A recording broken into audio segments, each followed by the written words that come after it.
tous les projets qui ne sont pas à ta gloire sont vaincus au nom de Jésus-Christ de Nazareth, notre Dieu. Nous comptons sur toi. L'Afrique va l'Afrique va délivrer. Nous comptons sur toi au nom de Jésus-Christ. Père, merci. Tu rétablis tes enfants. Tu rétablis tes enfants. Tu rétablis tes enfants. Tu les rétablis dans les droits. Tu les bénis et tu les élèves au nom de Jésus-Christ. Tous les projets de Satan sont vaincus et vaincus et vaincus. Les projets de Satan sont vaincus au nom de Jésus-Christ.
t'es béni, la raison paraît à nos yeux, et comme un grand espoir, un grand espoir, comme un grand espoir, un grand espoir.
Aujourd'hui, nous voyons un peu que l'Afrique souffre tellement.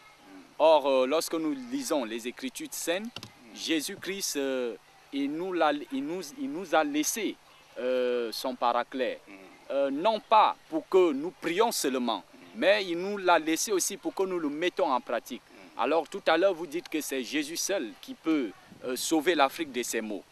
J'aimerais donc savoir si le chrétien va seulement à l'église pour prier, et à la fin, il ne met pas ça en pratique.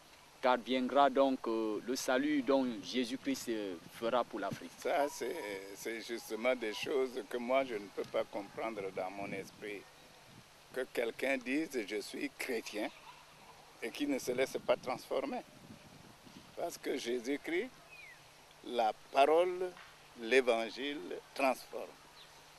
Si quelqu'un me dit « je suis chrétien » et il continue à faire les choses qu'il faisait quand il est païen, je questionne sa foi chrétienne. Et je me dis, mais ça c'est quelle foi? Parce que l'évangile de Jésus-Christ, tel que je l'ai connu, eh bien, ça transforme. Oui, pasteur, revenons un peu chez vous au Tchad. Nous avons eu, il y a eu plusieurs coups d'État. Et qu'a fait donc l'Église pour éviter ces coups d'État qui se sont passés au Tchad? Il y a deux choses qu'on peut mentionner. En tout cas, l'Église a prié. Et je peux vous dire que l'Église au Tchad prie. Sinon, les catastrophes les pires auraient pu arriver.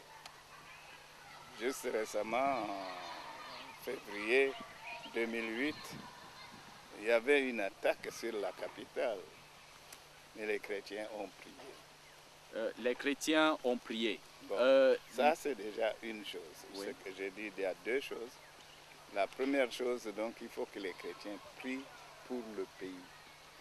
Ça, c'est le premier devoir que nous avons. Deuxièmement, il faut que les chrétiens vivent la foi chrétienne, là où ils sont. Et moi, je me dis, s'il y avait quelqu'un qui connaît la pensée de Dieu, qui sait juger et évaluer les choses du point de vue de Dieu, eh bien, toutes ces attaques, coups d'État et tout cela là n'allaient pas avoir lieu ainsi.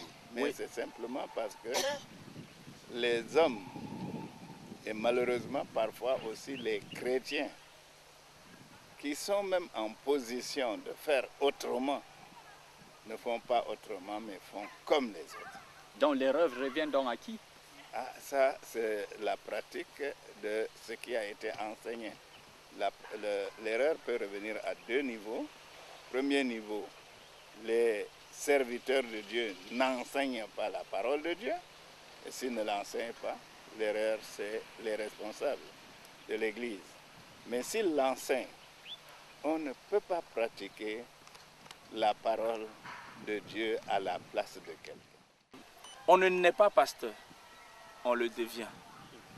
On le devient. De votre exposé, vous aviez dit tout à l'heure, vous et moi, vous savez que l'Afrique est un continent détesté. Alors, pasteur, j'aimerais savoir, le continent est détesté par qui? Bon, je vous fais entièrement confiance. Je sais que vous êtes africain et que vous n'avez pas de phobie pour l'Afrique. Ça saute à l'œil. L'Afrique est victime d'une vaste conspiration.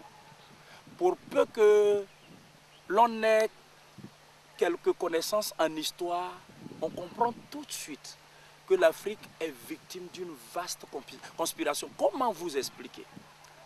Très sincèrement, comment vous expliquer le fait que quand il y a un problème en Afrique, un problème qui concerne les Africains, les décisions se prennent en Europe et on nous l'impose?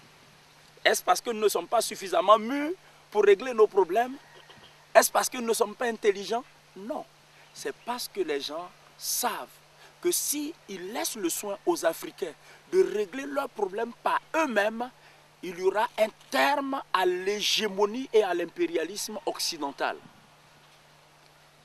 Et aussi longtemps qu'il y aura cette hégémonie, moi, je considère ça non pas comme de l'amour. Quand quelqu'un vous aime pour vous exploiter, ne prenez pas ça pour de l'amour. C'est de l'exploitation, c'est de l'escroquerie, et finalement, donc, c'est de la haine. Mais il passe par les Africains pour nous exploiter. Donc moi je vais rejeter le mal. Parce qu'il y a un proverbe qui dit, si tu vois le lézard entrer dans une maison, ça veut dire que il a trouvé un clou. Oui. Ça veut dire que c'est les Africains eux-mêmes qui trouvent le clou. Je suis entièrement d'accord avec vous. C'est pourquoi nous avons évoqué tantôt la prise de conscience de l'élite et de l'intelligentsia africaine. Parce que quand quelqu'un n'a pas pris conscience du rôle pour lequel Dieu l'a suscité en tant qu'intellectuel, bien sûr qu'il va entrer en complicité avec ceux qui veulent le mal de l'Afrique. Dès lors que, parce que ce qui est vrai dans ce que vous avez dit et que je reconnais entièrement, c'est que de l'extérieur, personne ne peut détruire l'Afrique à moins de trouver des Africains qui leur sont complices. Et ils en trouvent toujours malheureusement parce qu'on a des intellectuels, on a des hommes et des femmes qui n'ont aucune vision du développement, du bien-être de l'Afrique et du bonheur de l'Africain. Par conséquent, ils sont toujours prêts, moyennant 1 million, 2 millions, 10 millions, moyennant quelques faveurs matérielles, à vendre. Ils sont prêts à vendre l'Afrique. Mais moi, je ne les appelle pas des Africains. En fait, ils sont Africains sans aimer l'Afrique. Et vous dites la libération de l'Afrique doit commencer par les changements de mentalité. Alors, par quels moyens devons-nous commencer à changer les mentalités? Parce que nous voyons que actuellement nous sommes dans la résidence de Bengé, le gouverneur de Bengeville. Et vous voyez cette maison qui est derrière vous, elle a été faite, ça fait des décennies. Mais pour l'Africain, lorsqu'on met l'Africain quelque part, ça devient quelque chose qu'on ne peut pas maîtriser, ça gâte, ainsi de suite. Donc j'aimerais connaître comment pouvez-vous changer les mentalités africaines. À l'origine de ce que nous décrions aujourd'hui, il y a l'empoisonnement de la mentalité de l'homme noir. Il y a un intellectuel africain qui a eu l'occasion de visualiser le DVD, qui est d'ailleurs en vente au festival, le DVD de la conférence que j'ai donnée sur le thème la malédiction des Noirs, mythe, manipulation ou réalité. Est-ce que vous savez que certains intellectuels africains ont grandi avec des complexes, pensant que l'homme blanc, petit, grand, homme, femme, est toujours supérieur à l'homme noir? C'est comme ça qu'on nous a appris. Maintenant, il faut qu'on rejette cette façon de penser. Et on nous a dit que l'homme noir n'est rien. Maintenant que nous sommes chrétiens et que nous prêchons la parole de Dieu et que nous savons ce que c'est que la force des mots, la force de la parole. Parce que la Bible dit que Dieu a tout fait par la parole. Et par exemple, quand un père de famille s'amuse, par ignorance ou par méchanceté, à insulter son enfant, à lui dire tu ne vaux rien, tu n'es rien, tu ne seras rien. Ce n'est pas parce que l'enfant n'a pas le potentiel nécessaire pour réussir, mais à force de lui dire qu'il n'est rien, qu'il ne vaut rien et qu'il ne sera rien, il finira par ne jamais être quelque chose. Non pas parce que Dieu l'a prédestiné à ne pas être quelque chose, mais parce qu'on l'a balisé avec des paroles négatives. Et l'Africain est balisé avec des paroles négatives. Et c'est pourquoi nous travaillons, nous considérons ça comme des forteresses. Et nous travaillons aujourd'hui, tant dans nos églises qu'en dehors de nos églises, à renverser ces forteresses pour que l'homme africain soit libre. Donc votre rôle, c'est que l'homme africain doit se considérer, il doit se considérer comme un homme, il ne doit pas être inférieur à l'homme. Tout à l'heure, vous aviez pris un passage de la Bible où vous avez dit le peuple qui marchait dans le désert a vu une lumière a jailli. Est-ce que c'est un message d'espoir pour l'Afrique ou alors pour l'Africain? Ça va de soi. Ça va de soi. Quand on est assis dans les ténèbres et qu'on voit une lumière, la lumière est porteuse d'espoir. La lumière est porteuse d'horizons meilleurs. Donc, vous savez, quand la nuit vient, tout le monde est triste. Quand le soleil se lève, tout le monde est dans la joie. Et Jésus est la lumière. Et Jésus a dit aussi que l'Église est la lumière. Et quand nous disons, par rapport à la prophétie biblique, le peuple qui était assis dans les ténèbres a vu une grande lumière. Ça fait allusion à la naissance, à la venue et au ministère du Seigneur Jésus. Jésus, en venant dans le monde, a envoyé la lumière. La Bible dit, au commencement était la parole, dans Jean 1:1, et la parole était Dieu, etc., etc. Et en elle était la lumière, et la lumière, et en elle était la vie, et la vie était la lumière des hommes. Donc, Jésus est cette lumière. Et au fond, je n'aurais pas connu Jésus. Et bien d'autres hommes de Dieu n'auraient pas connu Jésus. Aujourd'hui, on ne parlerait pas de la libération de l'Afrique. On accepterait notre situation telle que nous sommes. Mais nous sommes éclairés aujourd'hui. Vous savez, très tôt, j'ai pris la décision de ne pas prêcher la théologie européenne, de ne pas prêcher la théologie occidentale, mais de prêcher la parole de Dieu. Je refuse que, en étant devenu chrétien, mon esprit en tant que chrétien soit encore conditionné par leur théologie. Alors que dans mon cursus scolaire et estudiantin, j'ai été déjà conditionné par les fausses choses qu'on a apprises. Vous savez que, d'ailleurs je l'ai dit lors de la conférence que j'ai faite à Paris, je n'ai pas manqué de dire que tous les historiens africains doivent réfléchir, penser à réécrire l'histoire de l'Afrique. Parce que personne ne peut écrire ton histoire à part toi-même.